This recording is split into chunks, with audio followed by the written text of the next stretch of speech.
Hi friends, అందరూ బాగున్నారా? ఈరోజు నేను మీకు మామిడికాయ పప్పు చేసి చూపిస్తానండి. మామిడికాయ ఒకటి తీసుకున్నాను, కందిపప్పు, పచ్చిమిర్చి, కరివేపాకు, జీలకర్ర, ఆవాలు, ఉల్లిపాయ, పసుపు, ఉప్పు, కారం, ఆయిల్, వాటరు. కందిపప్పుని మనము ఒక గంట సేపు నానబెట్టుకోవాలి. శుభ్రంగా కడిగేసి నానబెట్టుకోవాలి. దుమ్ము ధూళి ఉంటుంది కదా, అందుకని శుభ్రంగా కడుక్కోవాలి. పప్పు నానింది, దాంట్లో కరివేపాకు వేస్తున్నాను. అన్నీ కట్ చేసి పెట్టాం కదా, ఉల్లిపాయలు, పచ్చిమిర్చి, మామిడికాయ, టెంక కూడా వేస్తున్నాను. అందులోనే సరిపడా వాటర్ పోసుకొని పెట్టుకోవాలి. కొంచెం కారం వేసాను స్పూను, అంతకుముందు పచ్చిమిర్చి వేసాను కదా, పసుపు వేసాను. ఇప్పుడు పొయ్యి వెలిగిద్దాం, కుక్కర్ పెట్టుకుందాము. 4 విజిల్లు వచ్చాక బంద్ చేసుకుందాము. ఇప్పుడు విజిల్లు వస్తున్నాయి. ఇంకా ఈ లోపల మనం తాలింపుకి పెట్టుకుందాము. గిన్నె పెట్టుకొని ఆయిల్ వేసుకుందాం.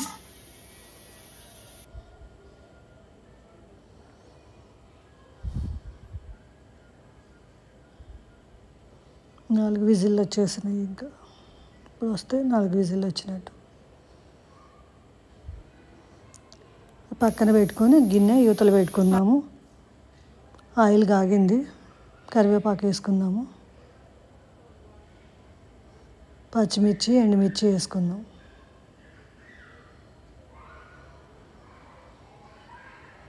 ఉల్లిపాయలు వేసుకుందాం.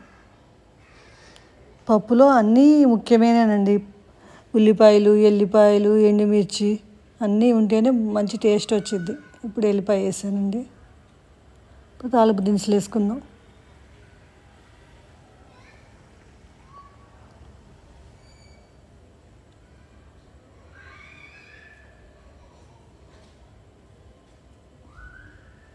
ఈ లోపల పప్పు ఉడికిందో లేదో చూసుకుందాము. వెనుపుదాం దాన్ని.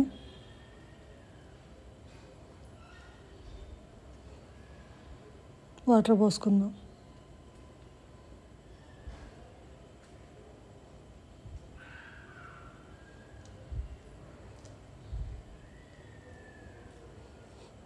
సాల్ట్ వేసాను, 2 స్పూన్స్ వేసాను. ఉప్పు కారాలు మనం చూసుకొని వేసుకోవటమేనండి. కొంచెం ఎక్కువ తింటారు, తక్కువ తింటారు కదా, బీపీలు అవి ఇవి ఉంటాయి కాబట్టి ఎవరికి తగ్గట్టు వాళ్ళు వేసుకోవటమేనండి. తాలింపు వేగిందండి. ఉల్లిపాయలు అన్నీ, పచ్చిమిర్చి అన్నీ వేగాయండి.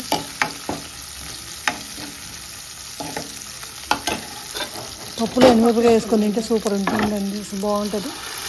పప్పు అందులో వేసుకుందామండి.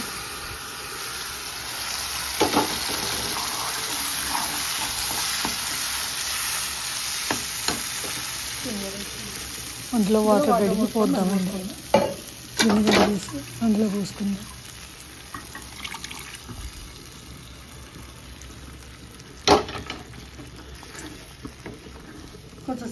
కొంచెంసేపు ఉడకనిద్దామండి.